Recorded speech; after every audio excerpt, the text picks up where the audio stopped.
মহিলা ভূঞা স্মাৰক ন্যাস আৰু অসম ৰাজ্যিক কৰ্কট প্ৰতিষ্ঠানৰ উদ্যোগত বিশেষ অনুষ্ঠান গুৱাহাটী চিকিৎসা মহাবিদ্যালয়ৰ ৰাজ্যিক কৰ্কট প্ৰতিষ্ঠানৰ প্ৰেক্ষাগৃহত সম্বৰ্ধনা আৰু স্মাৰক বক্তৃতা অনুষ্ঠান চিকিৎসক আৰু ৰোগীৰ মাজত দূৰত্ব কমাই সম্পৰ্ক গাঢ় কৰাৰ উদ্দেশ্যে এই অনুষ্ঠান আয়োজন কৰা হয় স্বৰ্গীয় মহিলা ভূঞাৰ পৰিয়ালৰ তৰফৰ পৰা মহিলা ভূঞা চিকিৎসাধীন হৈ থকাৰ সময়ত তেওঁলৈ আগবঢ়োৱা সেৱা শুশ্ৰূষাৰ কৃতজ্ঞতা প্ৰকাশ কৰি কৰ্কট প্ৰতিষ্ঠানৰ চিকিৎসা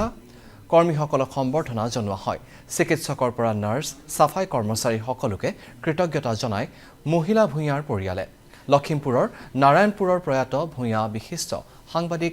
ছায়ামণি ভূঞাৰ মাতৃ অনুষ্ঠানত GMCHৰ অধীক্ষক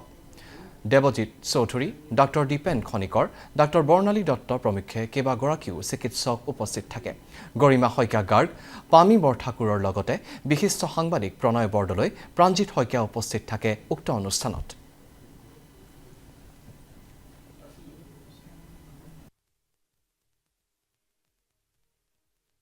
পূৰ্বে এইখন চিকিৎসালয়তে আমাৰ মাতৃ মহিলা ভূঞাৰ বৈকুণ্ঠবামী হৈছিলে তেখেতৰ মৃত্যু হৈছিলে কেঞ্চাৰটো আমাৰ সমাজত ইমান বেছিকৈ বিয়পি পৰিছে এতিয়া আমাৰ ইয়াত এই চিকিৎসালয়খনত থাকোঁতে আমি এটা কথা লক্ষ্য কৰিছিলোঁ চিকিৎসালয়ত সদায়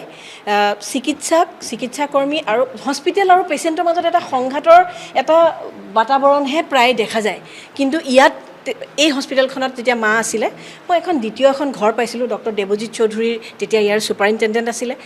এই চিকিৎসালয়খনত আমি অন্য এখন ঘৰৰ নিচিনাকৈ এটা আত্মীয় স্বজন নিচিনাকৈ আমি এটা পৰিয়াল পাইছিলোঁ মই ভাবোঁ যে কেঞ্চাৰৰ কাৰণে যিসকলে সদায় কাম কৰি থাকে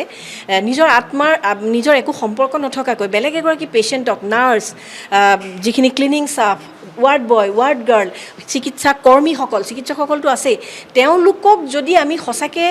অন্তৰৰ পৰা কৃতজ্ঞতা যদি আমি অকণমান জনাব পাৰোঁ তেতিয়াহ'লে প্ৰত্যেকখন চিকিৎসালয়ত মই ভাবোঁ যে এই পেচেণ্ট আৰু চিকিৎসালয়ৰ মাজৰ যিটো সংঘাত সেইটো নোহোৱা হ'ব পৰৱৰ্তী দিনত আমি সকলোৱে ইচ্ছা কৰিম যে কেঞ্চাৰৰ পেলিয়েটিভ কেয়াৰৰ বাবে বা কেঞ্চাৰ সজাগতাৰ বাবে আমি সকলোৱে সমগ্ৰ ৰাজ্যজুৰি কিছু কাম কৰিবলৈ বিচাৰিম প্ৰয়াত আত্মাৰ আজি 1 বছৰ সদগতিৰ বাবে আমি চবে কামনা কৰি ইয়াতে ৰখিছোঁ আৰু লগতে দেখিছোঁ যে তেওঁৰ যোনটো অনুষ্ঠান পাতিছে তেওঁলোকে যোনকেইজন লোক তেওঁৰ লগত জড়িত আছিলে বা সেই পেলিয়েটিভ কেয়াৰ আৰু মেডিকেল অংকলজিৰ লগত যোনখিনি লোক জড়িত আছিলে নাৰ্ছিঙে হওক বা ডক্টৰে হওক সকলোকে তেওঁলোকে মাতিছে আমন্ত্ৰণ কৰি পেলাই আজি তেওঁলোকক সম্বৰ্ধনা জনাইছে অতি ভাল কথা এইটো এটা তেওঁলোকক এই কৰাৰ কাৰণে আমাৰ যোনখিনি স্বাস্থ্যকৰ্মী থাকে তেওঁলোকক এটা উৎসাহ পাব কেঞ্চাৰৰ ক্ষেত্ৰত যদি তেওঁ সজাগতা অনাৰ এটা যদি ব্যৱস্থা কৰে প্ৰত্যেক বছৰে তেতিয়াহ'লে ভাবোঁ যে অসমবাসীৰ কাৰণে এইটো এটা বৰ ভাল কাম হ'ব